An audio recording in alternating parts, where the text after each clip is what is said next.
Baik ya, Assalamualaikum warahmatullahi wabarakatuh. Selamat sore semuanya. Waalaikumsalam warahmatullahi wabarakatuh. Sore Ibu. Waalaikumsalam warahmatullahi wabarakatuh. Sore Ibu. Ya, alhamdulillah ini sudah semakin banyak yang masuk. Nanti akan langsung dipimpin oleh Mbak asistennya ya, Mbak Putri Jessica. Enggak, Bu.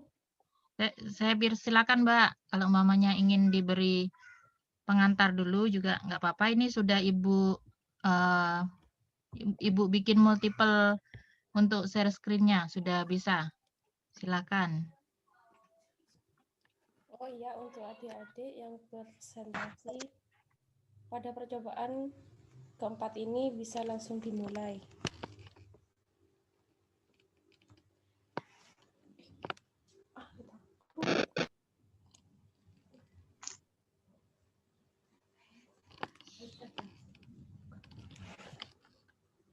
Halo, suara saya apa bisa terdengar? Bisa, Mbak. Oh iya, untuk presentasinya yang kelompok 4 bisa langsung dimulai aja ya.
Apa sudah bisa dimulai? Bisa. Ya. Assalamualaikum warahmatullahi wabarakatuh. Waalaikumsalam Waalaikumsalam warahmatullahi wabarakatuh. Di sini kami dari kelompok 4 akan mempresentasikan tentang sintesis dibenzel aseton. Perkenalkan, nama saya Dia Putri Ismawardani, NIM 1833, dan teman saya Vida Prasetyaning Tias, NIM 1838. Selanjutnya kami langsung akan mempresentasikan tentang sintesis dibenzel aseton.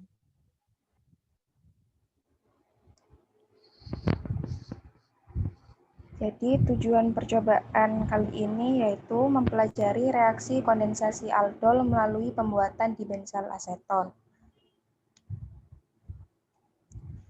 Dibenzel aseton merupakan senyawa yang memiliki nama IUPAC 1,5 difenil penta 1,4 dien 3-on berbentuk padatan berwarna kuning pucat. Titik leleh dibenzel aseton adalah 119 sampai 112 derajat Celcius. Kelarutannya besar dalam kloroform dan aseton, sedangkan kelarutannya kecil dalam alkohol dan eter. Dibenzel aseton merupakan senyawa karbonil yang mempunyai hidrogen yang terikat pada atom karbon alfa, yang mana dapat mengalami reaksi kondensasi aldol. Dibenzel aseton dapat disintesis melalui reaksi kondensasi dari aseton dan 2 ekivalen benzaldehida menggunakan katalis basa. Gugus karbonil dari benzaldehida lebih reaktif dari gugus karbonil aseton sehingga dapat bereaksi cepat dengan anion dari aseton. Produk yang dihasilkan adalah beta-hidroksiketon. Senyawa hidroksiketon ini selanjutnya dengan mudah mengalami dehidrasi dengan katalis basa. Senyawa dibenzel aseton dapat dimurnikan dengan cara rekristalisasi menggunakan pelarut yang cocok. Rekristalisasi adalah teknik pemurnian suatu zat padat dari zat pengotornya dengan cara mengkristalkan kembali zat tersebut setelah dilarutkan dalam pelarut yang cocok. Pelarut yang cocok memiliki perbedaan kelarutan yang cukup besar antara zat yang dimurnikan dengan zat pengotor dan mudah dipisahkan dari kristalnya. Prinsip dasar rekristalisasi yaitu perbedaan kelarutan antara zat yang akan dimurnikan dengan kelarutan zat pengotornya, lalu larutan yang terbentuk dapat dipisahkan. Yang selanjutnya ada alat dan bahan. Di sini alat yang digunakan pada percobaan sintesis dibenzel aseton terdiri dari labu Erlenmeyer 125 ml, gelas ukur, corong, kertas saring, batang pengaduk, pipet mor, bal pipet, pipet tetes, alat uji titik leleh, aluminium foil, botol semprot. Dan selanjutnya ada bahan yang digunakan pada percobaan sintesis dibenzel aseton terdiri dari benzaldehida, aseton, etanol 95%, natrium hidroksida 20%, dan aquades. Berikut ini skema kerja pada percobaan sintesis dibenzel aseton. Benzaldehida pertama dimasukkan sebanyak 2,6 ml ke dalam Erlenmeyer. Kemudian ditambahkan 20 ml etanol 95% dan 5 ml larutan NaOH 20%. Dimasukkan 1,9 ml aseton dengan pipet. Ditutup Erlenmeyer dengan aluminium foil. Dikocok berulang kali selama 15 menit. Didiamkan selama 15 menit. Lalu dipisahkan kristal yang terbentuk melalui penyaringan. Dicuci sebanyak 3 kali dengan 50 ml aquades. Direkristalisasi dengan 30 ml etanol, kemudian diidentifikasi produk dengan uji titik leleh. Pembahasan pada percobaan ini, yang pertama benzaldehida sebanyak 2,6 ml dimasukkan dalam Erlenmeyer 50 ml. Kemudian ditambahkan dengan etanol sebanyak 20 ml. Di sini etanol berperan sebagai pelarut. Kemudian larutan NaOH 5 ml kemudian ditambahkan ke dalam Erlenmeyer. Penambahan NaOH berfungsi sebagai katalis basa. Lalu aseton 1,9 ml ditambahkan ke Erlenmeyer. Penambahan aseton dilakukan di akhir untuk menghindari bereaksinya aseton dengan udara luar. Kemudian Erlenmeyer ditutup dengan aluminium foil dengan cepat, kemudian dikocok berulang kali selama 15 menit. Penutupan Erlenmeyer dilakukan agar reaksi berlangsung dalam sistem yang tertutup. Pengocokan bertujuan untuk mempercepat reaksi dan menghomogenkan larutan tersebut. Lalu hasil yang diperoleh yaitu larutan mengalami perubahan menjadi kuning kecoklatan. Campuran larutan kemudian didiamkan selama 15 menit. Tujuannya untuk mengendapkan kristal di benzal aseton.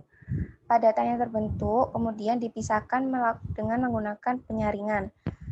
Penyaringan dilakukan hingga padatan terpisah dari larutannya. Sisa padatan yang tersisa dicuci dengan 50 ml Aquades agar tidak ada yang tertinggal di dalam wadah dan terpisah dari zat pengotornya. Selanjutnya dilakukan rekristalisasi pada endapan yang dihasilkan menggunakan 30 ml etanol panas.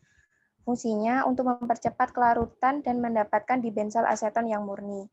Pelarut etanol digunakan dalam rekristalisasi karena merupakan cairan volatil yang mudah menguap sehingga zat-zat yang tidak diinginkan akan menguap bersama etanol. Filtrat yang diletakkan dalam ice bath kemudian dilakukan penyaringan lagi. Fungsinya untuk mendapatkan kristal. Padatan hasil penyaringan diuji titik leleh menggunakan pipa kapiler. Hasil yang diperoleh pada video percobaan tersebut sebesar 109 derajat Celcius yang telah sesuai dengan literatur. Yang selanjutnya tentang mekanisme reaksi. Di sini, di dalam mekanisme reaksi tersebut ada 2 tahap, tetapi sama-sama menghasilkan tentang benzal dehid benzal aseton tersebut. Yang pertama ada tahap 1 deprotonasi. Deprotonasi yaitu membuat enolat nukleofil, di mana yang dilakukan pertama adalah deprotonasi. Ion OH- akan menyerang salah satu atom H yang akan membentuk ion enolat, dan ion enolat ini berfungsi sebagai nukleofil dan beradisi pada gugus karbonil pada molekul aldehid atau keton. Pada tahap pertama dihasilkan setelah proses adisi dihasilkan ion enolat dan H2O. Proses kedua yaitu pada proses kedua tadi nukleofil ion enolat akan menyerang elektrofil benzaldehid membentuk ion alkoksid. Dan tahap ketiga yaitu ada tahap protonasi untuk menjadikan netral hidroksi ketonnya. Yang keempat yaitu ada tahap deprotonasi kembali. Deprotonasi kembali hidroksid membentuk enolat. Dan yang kelima terjadi pelepasan Pada yang kelima terjadi pelepasan ion OH- membentuk senyawa benzal aseton. Jadi pada yang di sebelah kanan itu memiliki tahapan yang sama dari tahapan 1 sampai tahapan 5 yang sama-sama untuk membentuk dibenzal aseton. Selanjutnya, dan di sini kesimpulannya adalah kondensasi aldol merupakan suatu reaksi antara 2 molekul aldehid atau 2 molekul keton membentuk senyawa yang mengandung gugus aldehid atau karbonil dan alkohol atau OH, di mana reaksi ini dilakukan dalam suasana basah, sehingga diperoleh dibenzal aseton berbentuk kristal kuning dengan titik leleh sebesar 109 derajat Celcius.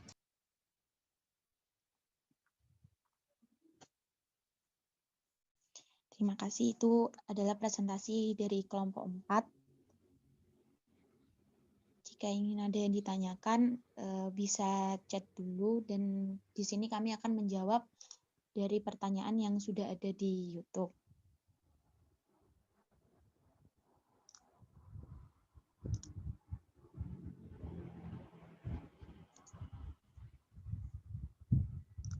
Di sini ada pertanyaannya dari Lina Anjani, NIM 1822.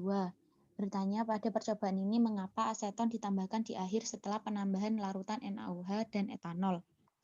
Mengapa tidak ditambahkan di awal sebelum penambahan larutan NaOH dan etanol?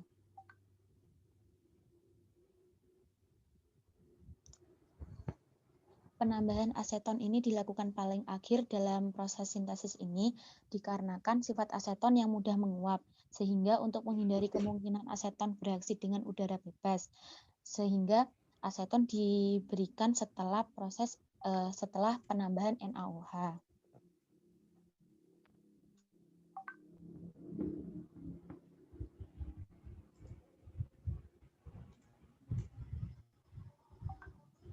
Mungkin ada feedback Dari saya cukup, terima kasih. Sama-sama.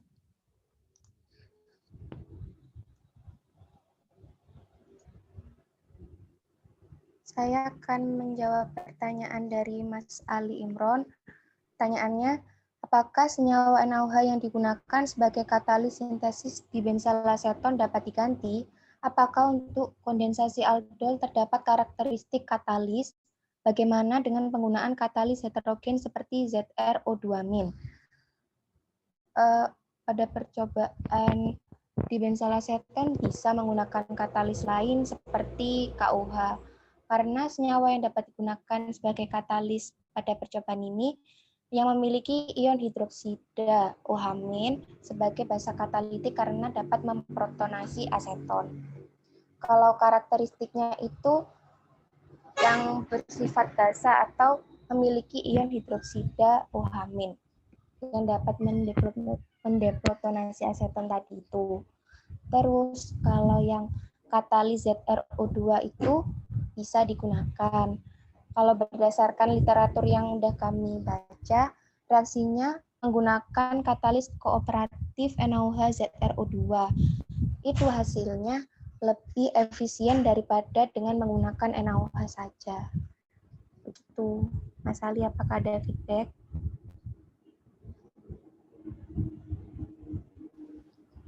Belum ada, nanti mungkin. Baik, terima kasih Mas. Selanjutnya saya membacakan pertanyaan dari Yona Ika yang masih berhubungan dengan pertanyaannya Mas Ali.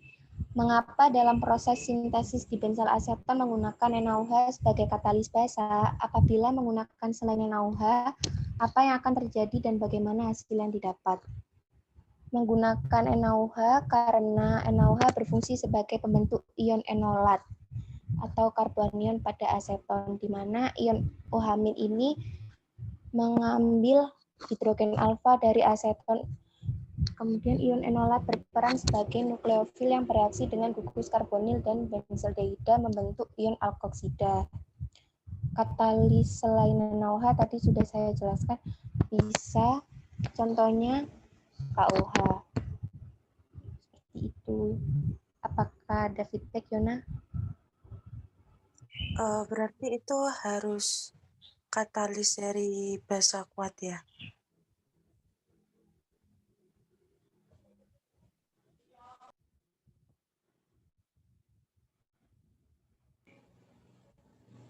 Tidak? Iya, Dengeran? dengar. Kalau menurut saya, kalau kuat tidaknya saya kurang paham ya, tapi setahu saya yang penting memiliki punya ion OH- hidroksida. Oh ya, udah, makasih.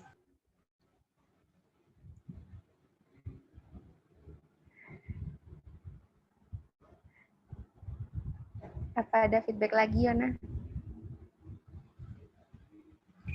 Sudah, makasih.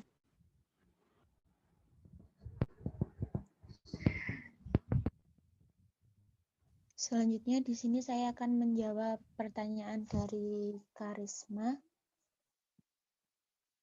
Bertanya untuk benzaldehid ditambahkan dengan etanol 95% sebagai pelarut. Dalam percobaan ini berupa etanol pekat. Apakah pengaruh dari penggunaan etanol pekat terhadap hasil yang diinginkan? Etanol di sini berfungsi sebagai pelarut dalam reaksi ini, di mana etanol akan menyumbangkan proton pada ion alkoksida yang terbentuk untuk menghasilkan ion hidroksida yang diperlukan dalam tahap awal. Jadi itu merupakan fungsi mengapa ditambahkan etanol pekat. Apa ada feedback? Yang saya tanyakan itu tingkat kepekatannya gitu. Kalau yang encer apakah bisa digunakan ya sebagai pelarut dalam percobaan ini? Sebentar.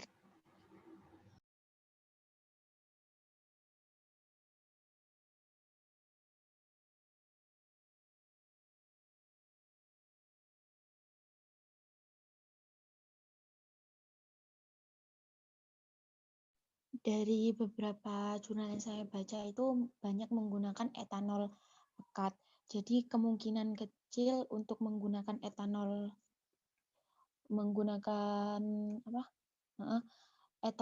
encer itu tidak bisa digunakan. Setahu saya sih itu. Oh, oke. Baik, terima kasih, Dea. Ya. Selanjutnya saya akan menjawab pertanyaan dari Muhammad Alif Bahtiar, NIM 1849. Di sini bertanya apakah bisa menggunakan katalis asam, jika bisa apa yang membedakannya. Di sini pada sintesis ini dapat menggunakan katalis asam juga. Yang membedakan adalah pada awal mekanisme reaksinya. Ketika katalis asam digunakan, langkah awal mekanisme reaksinya itu melibatkan tautomerasi yang dikatalisasi oleh asam pada senyawa karbonilnya untuk membentuk enol. Sedangkan pada katalis basa yaitu seperti ion hidroksi dan membentuk sebuah alkoksida. Dan yang terjadi reaksi aldol akan terjadi melalui serangan nukleofilik oleh enolat pada gugus karbonilnya. Dan terjadi resonansi. Terima kasih. Apa ada feedback? Untuk pertanyaan saya sudah cukup. Terima kasih. Ya.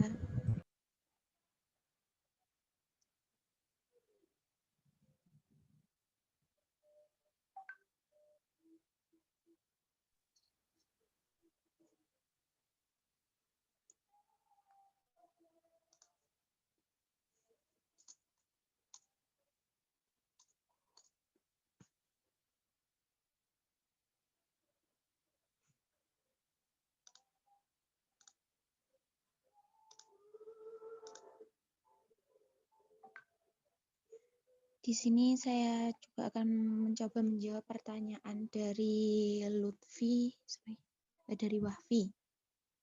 NIM 1861. Mengapa dalam percobaan tersebut dilakukan pengocokan selama 15 menit? Apakah lama pengocokannya mempengaruhi hasil yang didapatkan? Menurut kelompok kami itu sangat mempengaruhi karena pengocokan 15 menit ini untuk menghomogenkan larutan tersebut. Dan selain itu pengocokan ini dilakukan agar tumbukan antar molekul yang terjadi semakin cepat dan semakin lebih mudah terjadi. Dan selama pengocokan ini akan terbentuk padatan kuning yang ada di dasar tabung tersebut. Terima kasih. Apakah ada feedback?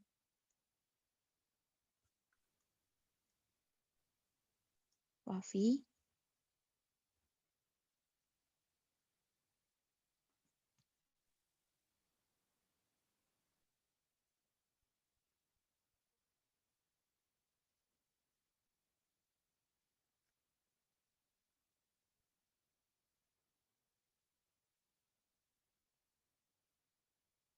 Apakah suara saya terdengar?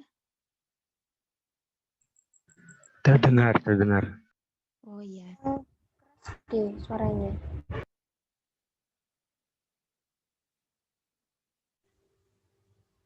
Ya, Wafi, mungkin ada feedback apa masih ada di forum?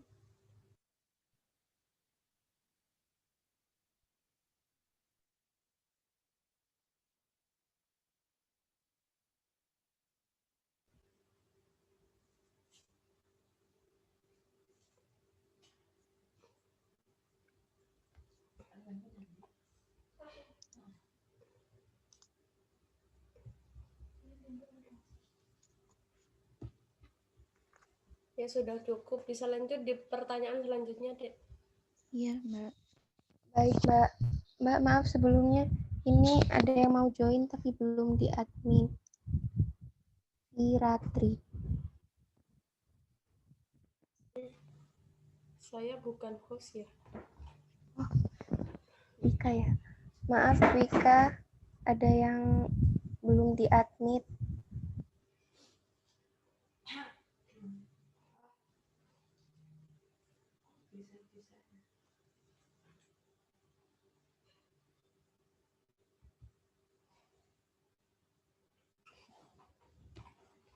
Bisa lanjut dulu, Dek, mungkin sambil menunggu Bu Ika mengadmit temannya. Baik, Mbak. Saya mau jawab pertanyaannya dari Ika. Mengapa harus menggunakan etanol panas pada saat proses rekristalisasi? Apabila menggunakan etanol dingin, apakah dapat mempengaruhi hasil dari proses rekristalisasi tersebut? Penggunaan etanol panas itu dapat mempercepat kelarutan dalam reaksi. Kemudian, etanol panas juga berfungsi memurnikan dibenzal aseton yang diperoleh. Prinsip rekristalisasi pada percobaan ini kan dibenzal aseton akan larut dalam etanol panas dan akan mengkristalisasi kembali pada etanol suhu kamar. Jadi etanol yang dingin tidak bisa digunakan dalam proses rekristalisasi karena dapat menyebabkan pengkristalan dari dibenzal aseton. Sedangkan yang terlarut pada etanol dingin itu pengotornya. Dalam proses rekristalisasi, pelarut yang digunakan memiliki syarat itu yang tadi memiliki daya larut yang cukup besar. Sehingga proses pemanasan pada larutan memiliki peran penting. Jika semakin besar temperatur, maka tingkat kelarutannya semakin besar juga. Jadi dapat mempercepat proses rekristalisasinya. Kalau menggunakan pelarut dingin, ya, maka cukup sulit untuk rekristalisasi karena daya larutannya cukup rendah, sehingga rekristalisasi berjalan lambat. Apakah ada feedback dari Vika?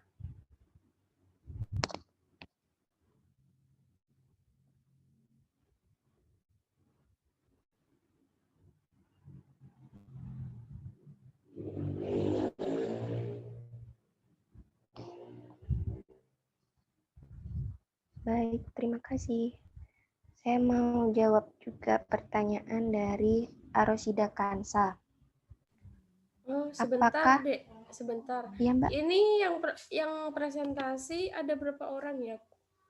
Cuma dua, Mbak. Oh, 2 orang. Oh ya, yang jawab bisa gantian ya.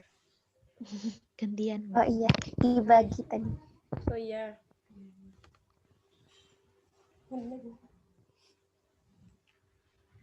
Pertanyaan dari Arosida Kansa, apa syarat utama yang harus dipenuhi agar reaksi pada sintesis dibenzal aseton ini dapat berjalan?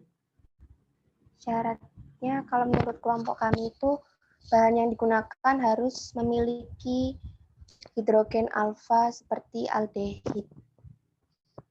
Apakah ada feedback, Kansa? Kan tadi dibilang kalau memiliki hidrogen alfa seperti aldehid. Nah, itu kenapa harus memiliki hidrogen alfa tersebut? Nah, jika senyawanya bukan hidrogen alfa, apakah reaksinya itu masih bisa berlangsung?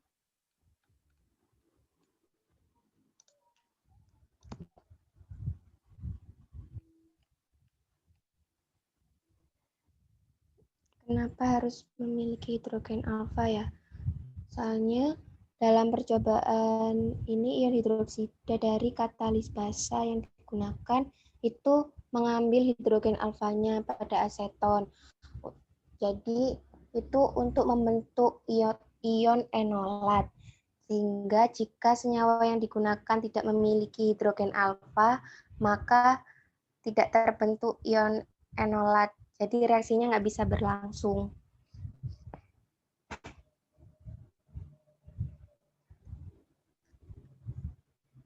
Ada feedback, Sah? Udah fit, cukup. Terima kasih.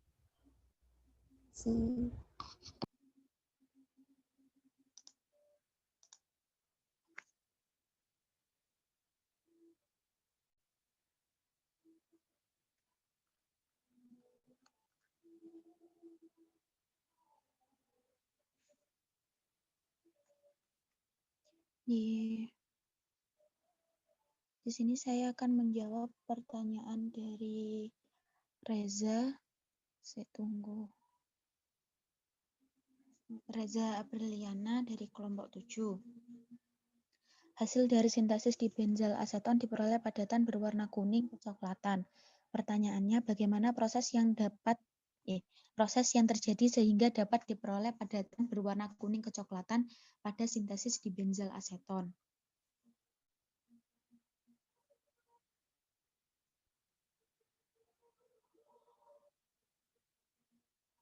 Di sini kan menggunakan NaOH dalam hal ini bertindak sebagai katalis, yakni mempercepat reaksi tetapi tidak ikut bereaksi. Pada pencampuran ini terbentuk emulsi warna larutan yang awalnya bening berubah warna menjadi kecoklatan dan lama-kelamaan menjadi kuning dan terdapat endapan kuning serta terbentuk 3 lapisan emulsi warna larutan yang berbeda. Selanjutnya, sisa campuran benzaldehida dan aseton ditambahkan lagi dan diaduk, kemudian terbentuk buih dan endapan berwarna kuning.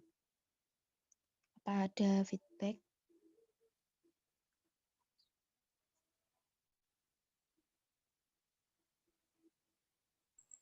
Bisa diulangi deh, terlalu cepat. Oh iya, maaf. Di situ kan pertanyaannya bagaimana proses yang terjadi sehingga dapat diperoleh padatan berwarna kuning kecoklatan pada sintesis dibenzal aseton. Di sini kan menggunakan katalis NaOH, yakni mempercepat reaksi tetapi tidak ikut bereaksi. Pada pencampuran ini terbentuk emulsi warna larutan yang awalnya bening berubah menjadi kecoklatan dan lama-kelamaan menjadi kuning dan terdapat endapan kuning serta terbentuk 3 emulsi warna larutan yang berbeda. Selanjutnya, sisa campuran benzaldehida dan aseton ditambahkan lagi dan diaduk, kemudian terbentuk buih dan endapan berwarna kuning.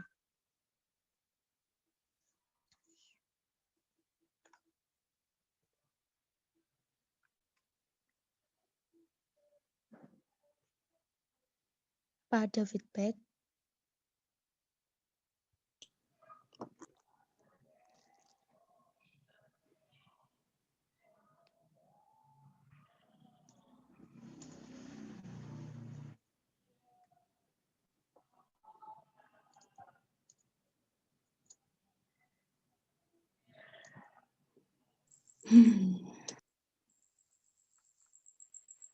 Apa?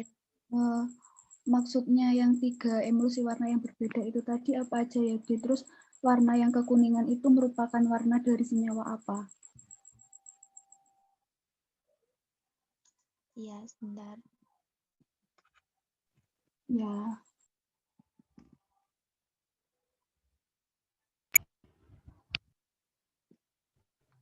Reza, boleh diulangi pertanyaannya?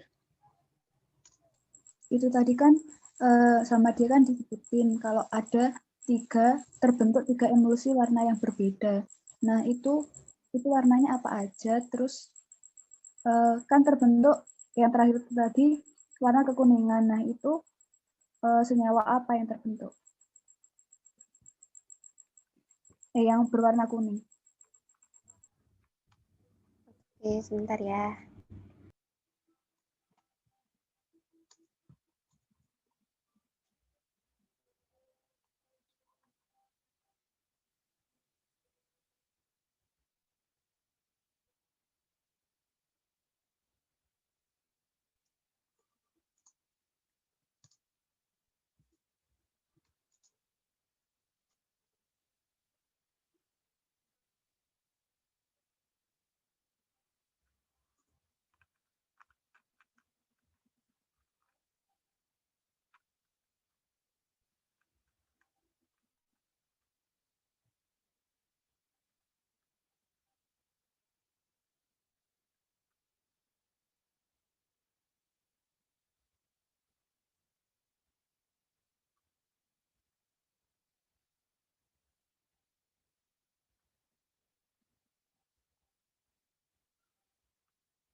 Menunggu dari kelompok kami menjawab pertanyaan dari Reza, saya akan menjawab pertanyaan dari Happy Yesa. NIM 1870. Mengapa larutan setelah ditambahkan dengan aseton lalu dikocok menjadi berwarna kuning hampir oranye? Reaksi apa yang terjadi? Perubahan warna pada larutan tersebut menunjukkan bahwa telah terjadi reaksi kondensasi aldol pada tahap awal tersebut.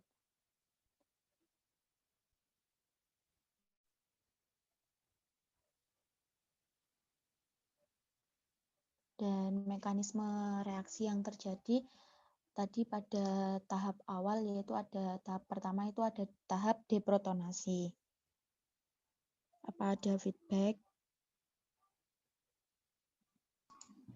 Sejauh ini belum, terima kasih. Ya. Lanjut pertanyaannya Reza tadi, soal yang 3 warna itu maksudnya gini, kayak bahasa mudahnya itu gradasi. Jadi bukan gradasi sih, perubahan warna. Dari awalnya itu kan tadi udah dijelaskan, awalnya tidak berwarna atau bening. Lalu kemudian lama-lama menjadi kecoklatan. Nah, yang kedua itu coklat, kemudian lama-kelamaan menjadi kuning. Jadi warna yang ketiga itu kuning. Terus senyawa apa yang terbentuk? Nah, yang kuning itu menunjukkan terbentuknya dibenzel aseton itu. Apakah kurang jelas ya, Reza? Iya. Sudah jelas, makasih. Oke, sama-sama.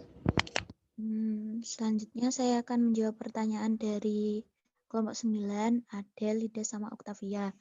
Mengapa penambahan aseton pada percobaan ini dilakukan sedikit demi sedikit? Karena penambahan aseton dilakukan secara sedikit demi sedikit itu agar reaksi yang terjadi itu secara bertahap. Jadi tidak langsung terjadi reaksi ketika aseton itu dituangkan. Karena kemungkinan jika aseton itu langsung ditambahkan secara langsung, hasil yang diinginkan itu tidak terjadi. Mau nambahin, Ya. dia mau nambahin. Penambahan aseton secara perlahan itu tujuannya juga menghindari terjadinya reaksi ion enolat dengan ion enolat. Bukan reaksi antara benzaldehyda dengan ion enolat, sehingga reaksinya tidak dapat berlangsung. Udah itu aja tambahannya.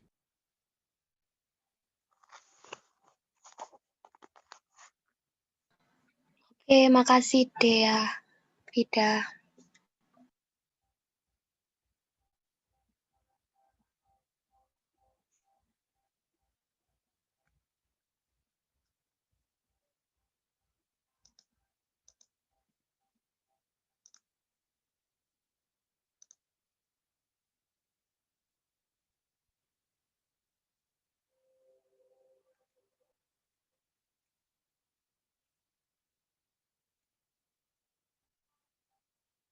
Saya mencoba menjawab dari pertanyaan Firdaul Karimah NIM 1850.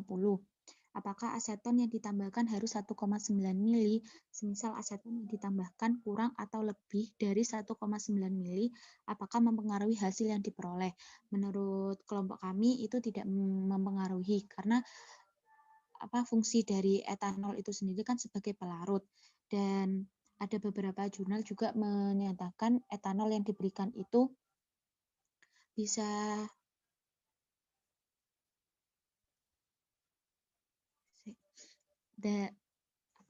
bisa menggunakan 1,8 berapa gitu juga bisa digunakan.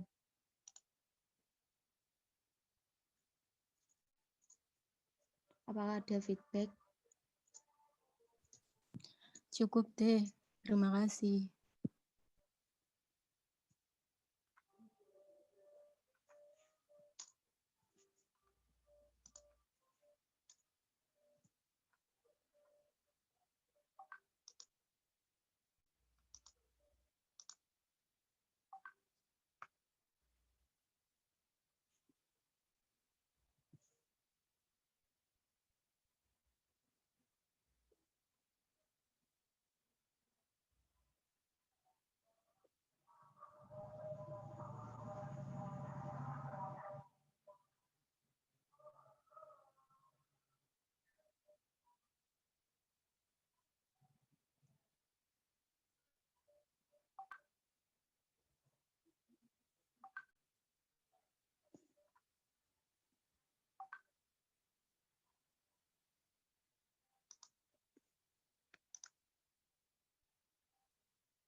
Dea, mungkin aku boleh tanya tapi listen boleh nggak, De? Boleh. Tanya sekarang boleh? Ya, boleh. Oke, benarkan nama saya Muhammad Arif Pratama, NIM 1865. Saya mau bertanya, itu di skema kerja itu kan ada mana nih? Dikocok barangkali dan selama 15 menit dan didiamkan campuran selama 15 menit. Kan itu tujuannya kan agar terbentuk kristal. Nah, pertanyaan saya apakah ada faktor-faktor yang mempengaruhi jika tidak terbentuk kristal ya?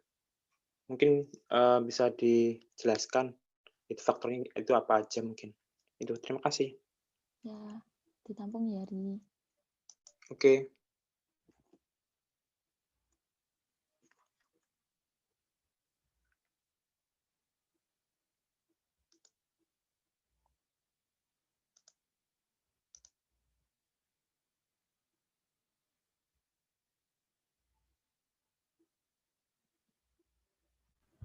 Mau jawab pertanyaannya Ari, faktor yang mempengaruhi tidak terbentuknya kristal.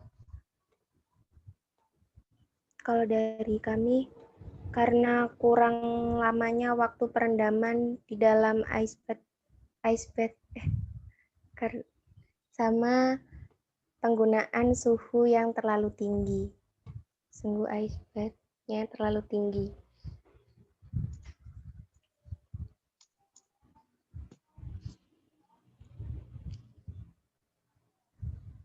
Apakah ada faktor lain selain itu mungkin?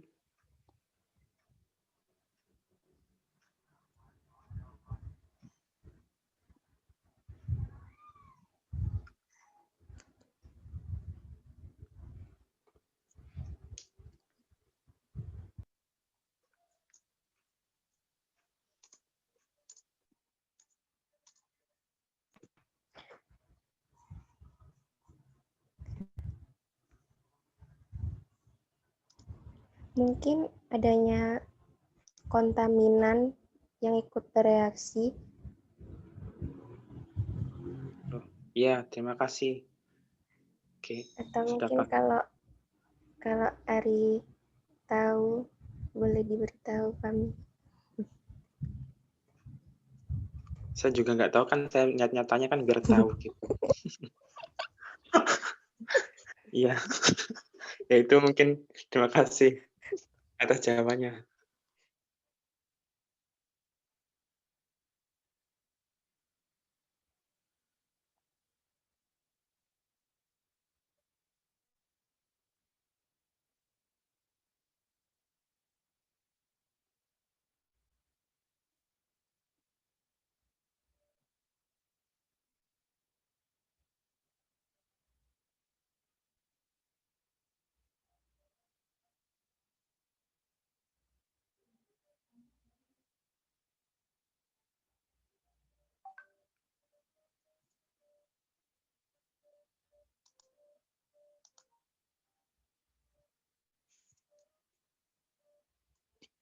Di sini saya akan menjawab pertanyaan dari Dinar. NIM 1832. Bertanya mengenai uji titik leleh dengan pipa kapiler. Prinsip kerja dan mekanisme alat tersebut hingga diperoleh titik leleh suatu senyawa. Prinsip pipa kapiler merupakan metode bila suatu pipa kapiler dimasukkan ke dalam cairan yang membasahi dinding, maka cairan akan naik ke dalam kapiler karena adanya tegangan muka. Kenaikan cairan sampai suhu tinggi tertentu sehingga terjadi keseimbangan antara gaya ke atas dan ke bawah suhu tersebut untuk menentukan titik leleh. Apa ada feedback? Nah, iya, terus itu mekanisme kerja alatnya itu gimana ya? Kan yang di video itu dalam bentuk padatan kan, di benzel asetonnya itu. Nah, itu gimana prosesnya sampai diperoleh angka titik leleh itu gitu. Oh iya, sebentar.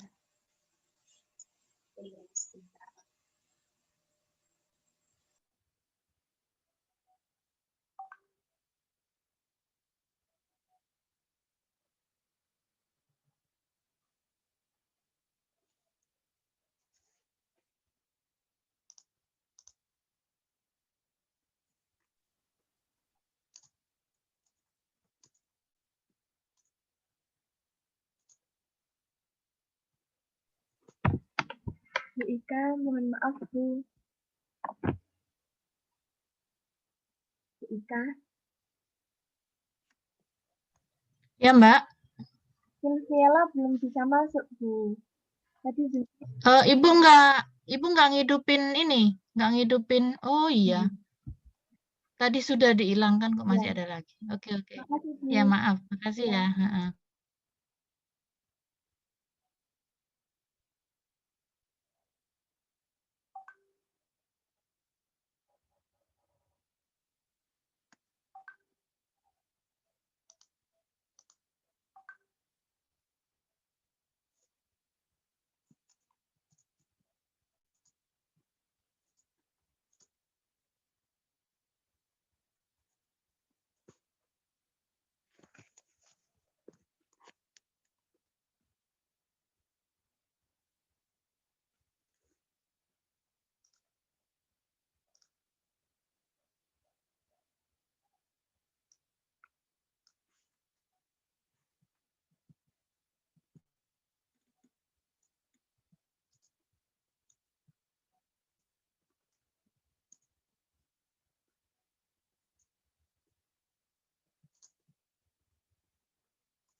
Sambil menunggu mekanisme untuk IPA kapiler, saya mau ralat tadi yang pertanyaannya Rima tentang volume aseton.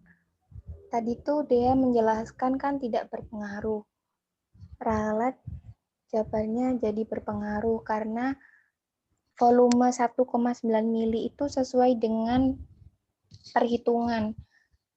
Jadi untuk mendapatkan masanya aseton kan kita harus menentukan molnya aseton dulu. Itu melalui persamaan reaksi benzaldehid ditambah aseton menjadi dibenzal aseton plus air. Itu kan di modul ada 0,025 molnya dibenzaldehid. Nah, itu jadi asetonnya juga dibutuhkan 0,25 mol kan.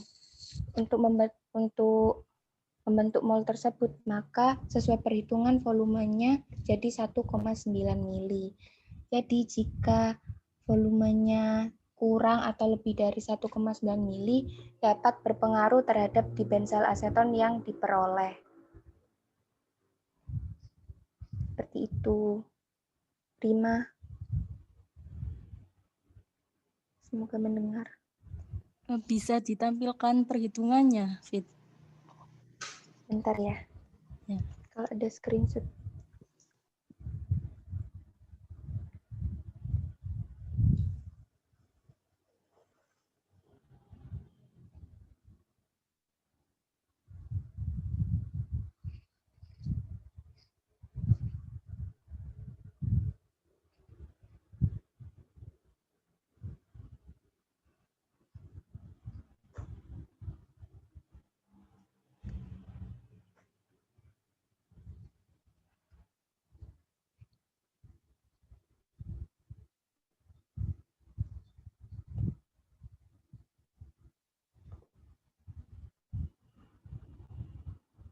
Rima.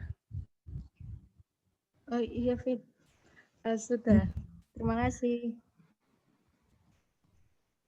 Oke.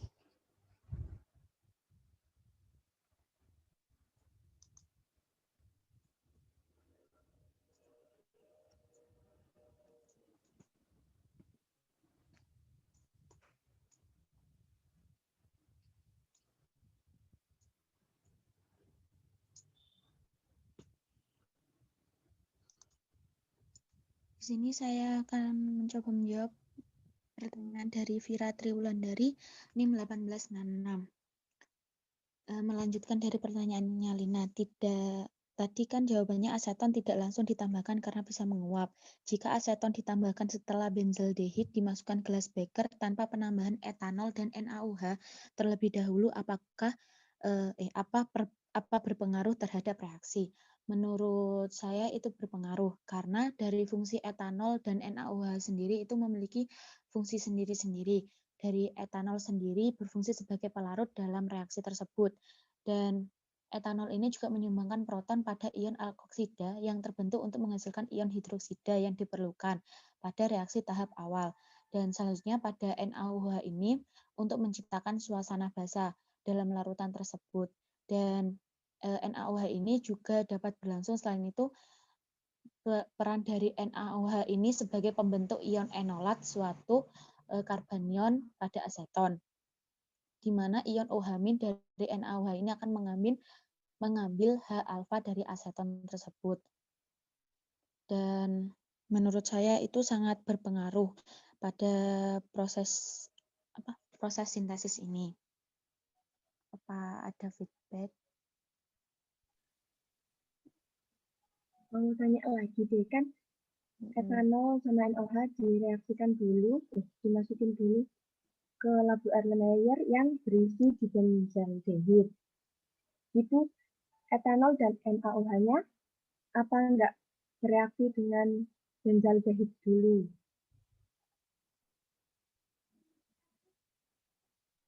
Ya, sebentar.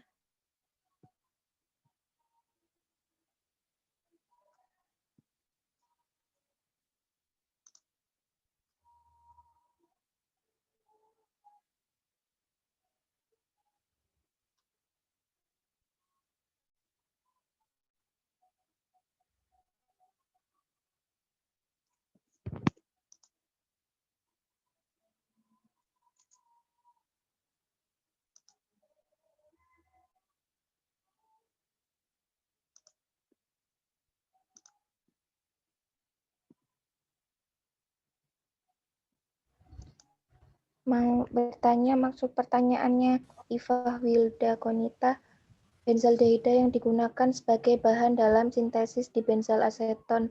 Terima kasih. Maksudnya gimana?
Pertanyaannya Vira tadi boleh diulangi?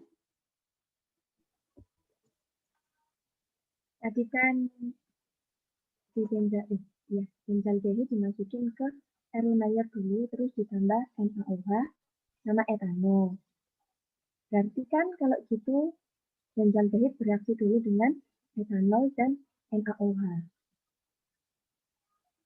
Iya, karena benzaldehid itu kan tidak memiliki hidrogen alfa sehingga ditambahkan NaOH untuk membentuk itu nanti hasilnya disebut dengan beta hidroksida dan itu akan menjadi ion enolat gitu.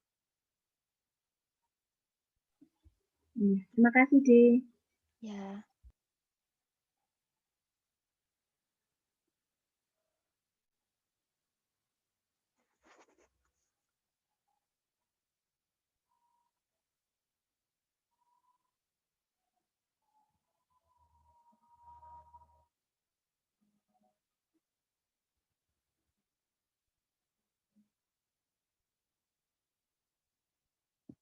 Saya mencoba menjawab pertanyaan dari Ifabelda Konita. NIM 1812 itu kan maksudnya menggunakan bahan benzaldehid. Kenapa bukan bahan yang lain? Di sini kan menggunakan proses sintesis di benzal aseton. Nah, di benzal aseton itu sendiri merupakan senyawa karbonil yang mempunyai maksudnya sintesis. Kok sintesis sih? Bentar.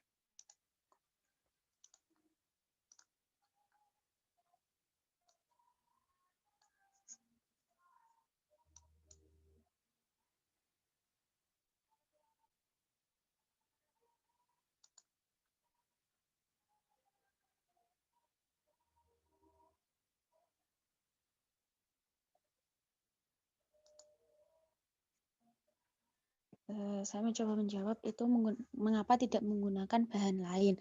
Karena di sini kan menggunakan kondensasi aldol. Kondensasi aldol sendiri merupakan suatu reaksi antara dua molekul aldehid atau dua molekul keton membentuk senyawa yang mengandung gugus aldehida, karbonil atau disebut dengan karbonil dan alkohol uhamin.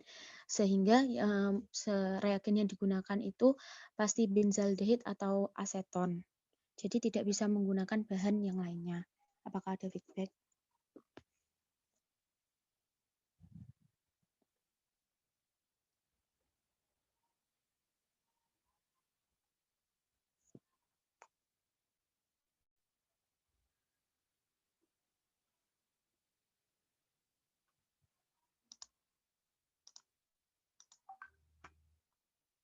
Terima kasih.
Mau bertanya sama Mas Ali.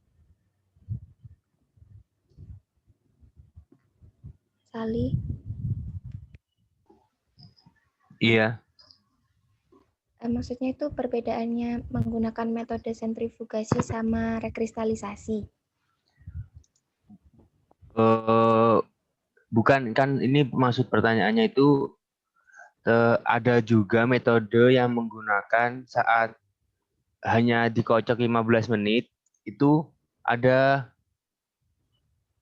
metode yang disentrifugasi. Terus kan kalau setelah dikocok itu disaring kan? Nah, kalau yang setelah mohon maaf, maksud saya tadi yang dikocok itu bukan disentrifugasi tapi di stirrer. Terus setelah di stirrer itu disentrifugasi. Itu maksud dari pertanyaannya seberapa efektif apabila perlakuannya dikocok, disaring atau disentrifugasi, di stirrer dan disentrifugasi. Seperti itu.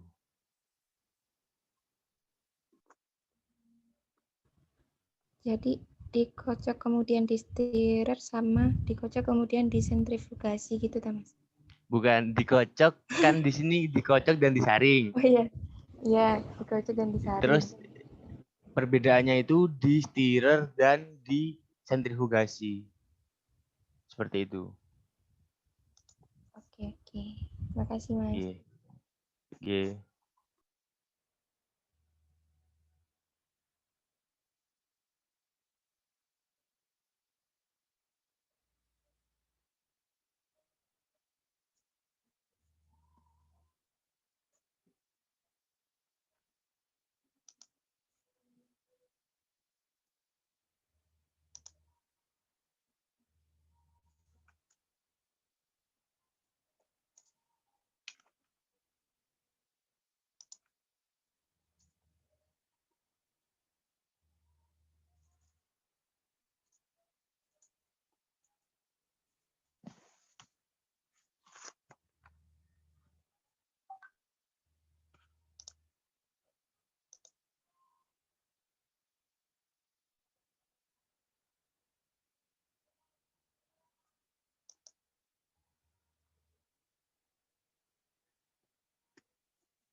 Saya mau mencoba menjawab pertanyaan dari Inayatul Aulia NIM 1818.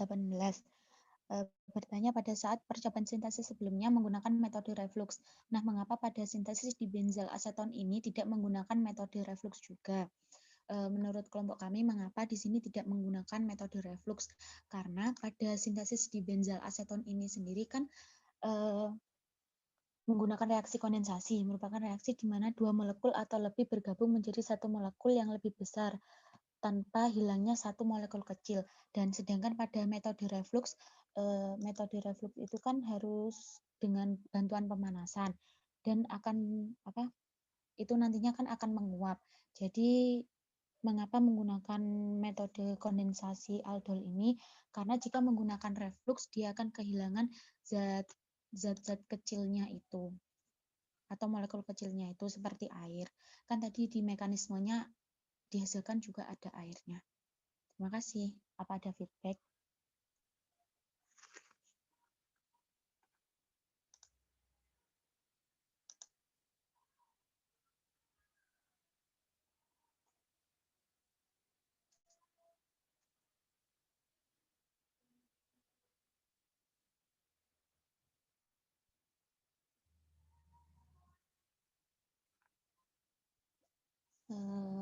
Inai, apa sudah cukup?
Sambil kami mencari referensi, mungkin dari teman-teman kelompok lain ada yang bisa sharing atau punya pendapat tentang pertanyaannya Mas Ali tadi.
Menjawab pertanyaannya Zona, apakah bisa rekristalisasinya menggunakan kloroform? Jawabannya bisa.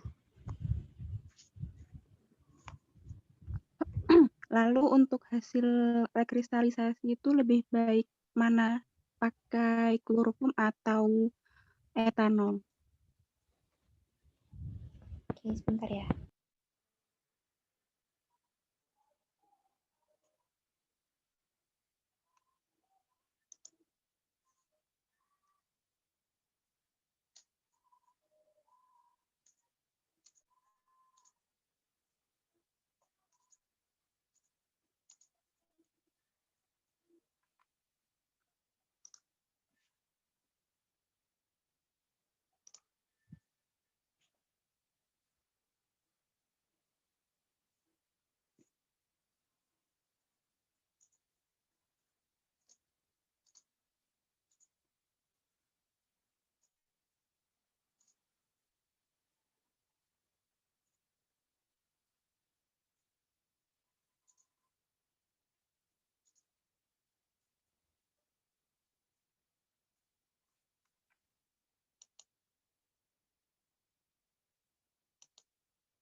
Zona mau jawab. Jawabannya lebih baik yang kloroform. Soalnya kelarutannya kloroform lebih larut daripada yang etanol. Kelarutan di benzal aseton dalam etanol sedikit larut. Tapi sedangkan dalam kloroform sangat larut. Jadi lebih baik yang pakai kloroform. Oh ya, terima kasih. Sama-sama.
Di sini saya akan mencoba menjawab pertanyaan dari Adel. NIM 1871 ingin bertanya, sebelum proses rekristalisasi larutan disaring terlebih dahulu untuk memisahkan dengan zat pengotor. Nah, zat pengotor ini berupa senyawa apa saja? Untuk zat pengotornya dari kelompok kami tidak bisa menjawab karena dari bahan-bahan yang sudah dicampur kan kita tidak tahu setelah dipisahkan zat pengotor apa yang dihasilkan. Makanya untuk memurnikannya itu dilakukan proses rekristalisasi. Apakah ada feedback?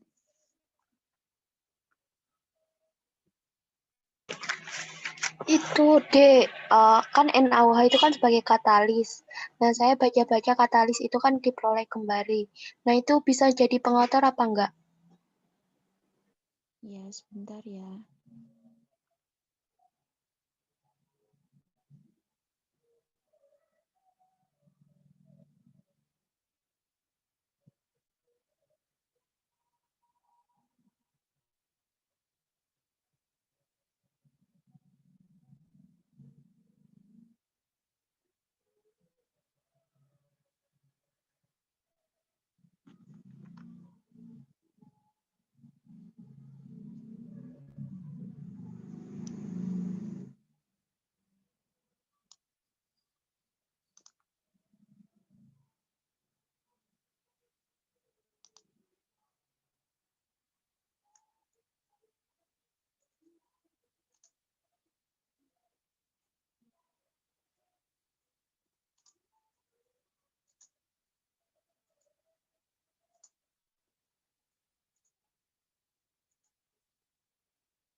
Sambil menunggu pertanyaan dari Adel dijawab sama Dea, saya mau menjelaskan mekanisme pipa kapiler pertanyaannya Dinar tadi.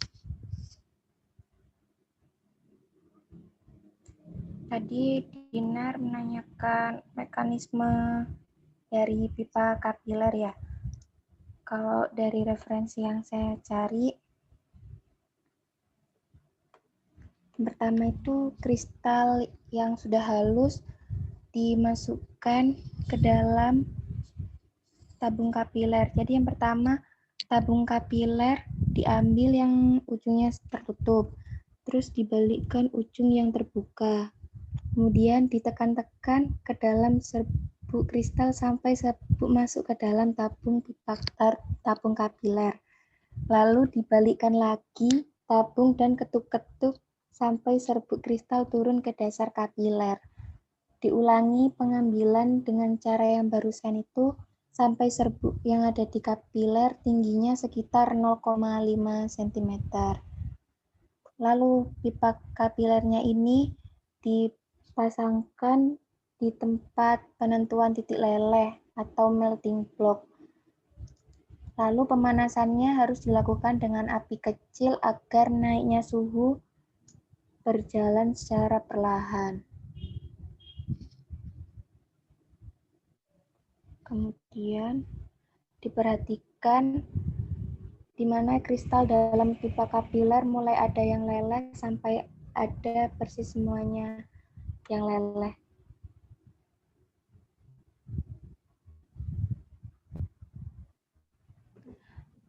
Dinar mungkin masih kurang jelas penjelasannya. Sudah cukup jelas, Fit. Makasih. Oke, sama-sama.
Saya akan menjawab punya siapa? Adel tadi ya, yang NaOH itu. NaOH itu bisa juga menjadi pengotor. Dan reaksinya itu bisa kembali. Dan makanya dilakukan proses pemurnian karena kemungkinan adanya zat pengotor tersebut adalah NaOH itu sendiri. Apakah ada feedback? Cukup deh, makasih.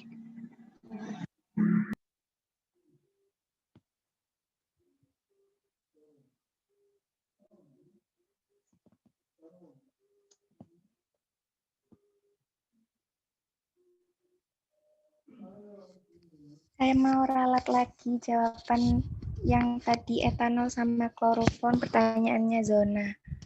Itu ternyata pelarutnya lebih baik yang etanol. Soalnya yang kloroform itu kelarutannya udah lebih tinggi tanpa dipanaskan.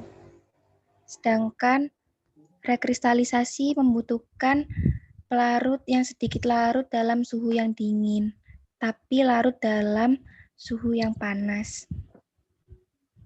Jadi lebih baik etanol dibandingkan kloroform.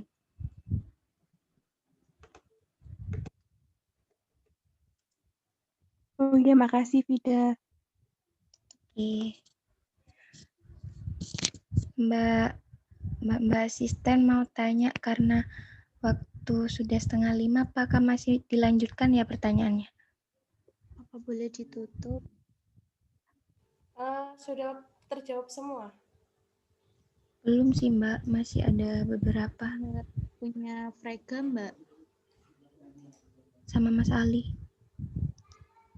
Ya mungkin bisa dijawab dulu, setelah itu bisa dicukupkan. Oke Mbak.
Saya akan mencoba menjawab pertanyaan dari kelompok 10. Apakah konsentrasi etanol pekat sama NaOH yang digunakan dapat mempengaruhi banyak filtrat yang dihasilkan? Menurut kelompok kami, itu mempengaruhi karena semakin banyak bahan yang digunakan, contohnya di sini pada etanol atau NaOH, maka akan mempengaruhi endapan yang akan dihasilkan nantinya. Apakah ada feedback?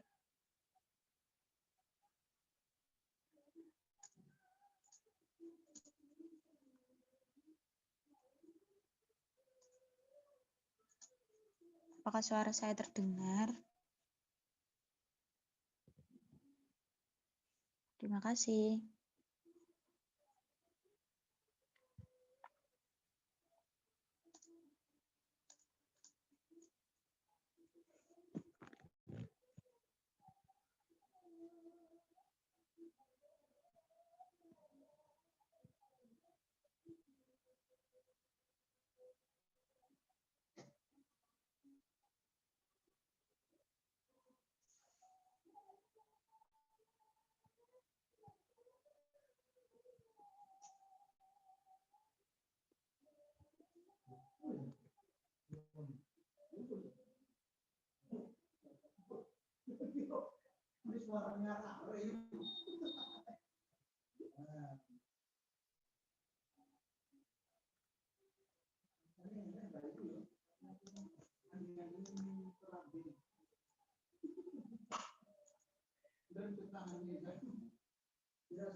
Halo, halo, Vida sama Dea.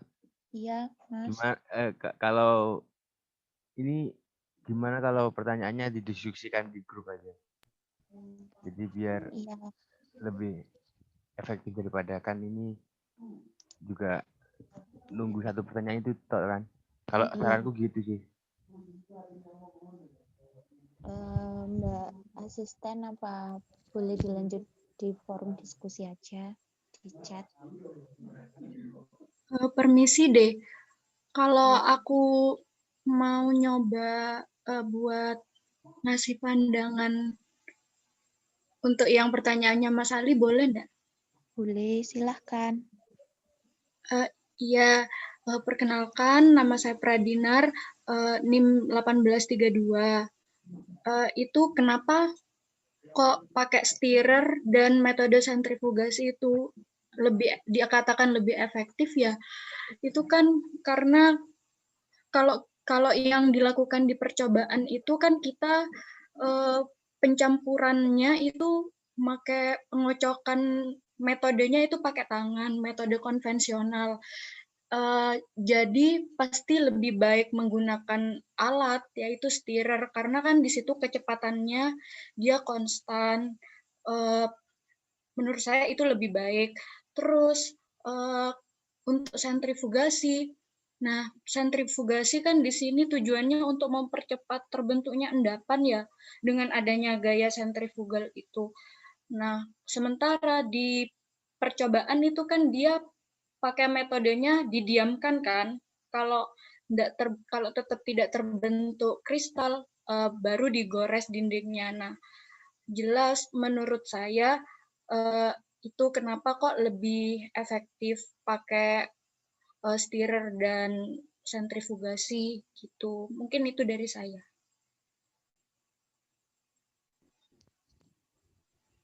Gimana Mas Ali? Terima kasih Dinar. Ya. Terima kasih Mbak Dinar. Mas Ali, mungkin ada feedback?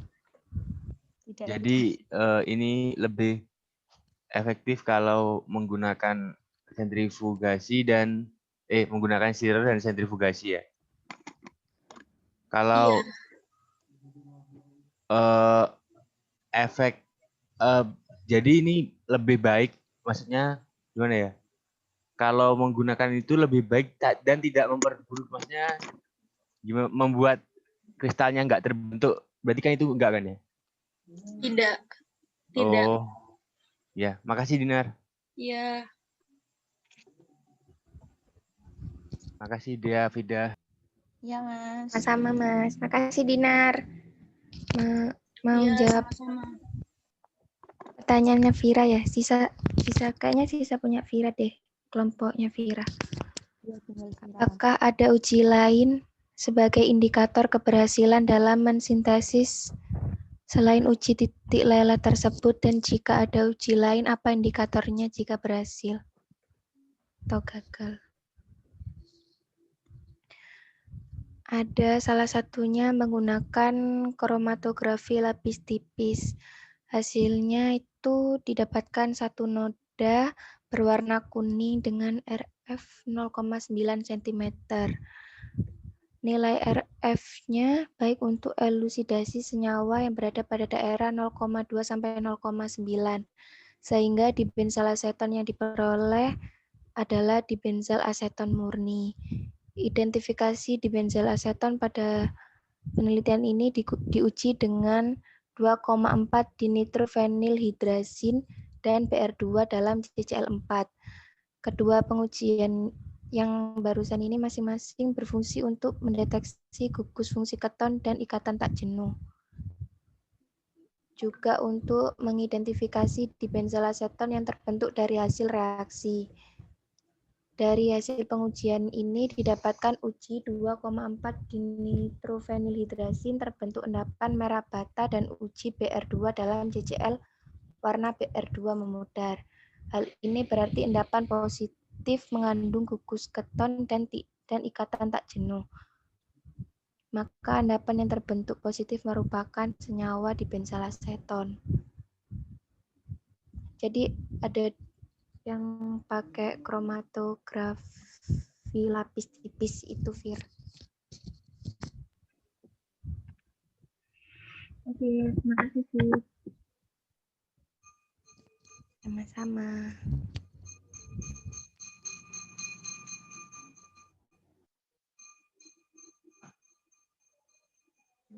Apakah sudah bisa dicukupkan?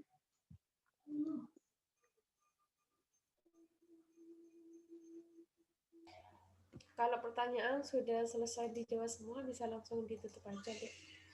Oh iya Mbak. Sekian presentasi dari kelompok 4. Wassalamualaikum warahmatullahi wabarakatuh. Waalaikumsalam warahmatullahi wabarakatuh. Saya tutup praktikum kali ini. Assalamualaikum warahmatullahi wabarakatuh. Bisa keluar dari forum. Terima kasih. Terima kasih Mbak. Terima kasih, Mbak. Terima kasih, teman-teman. Sama-sama.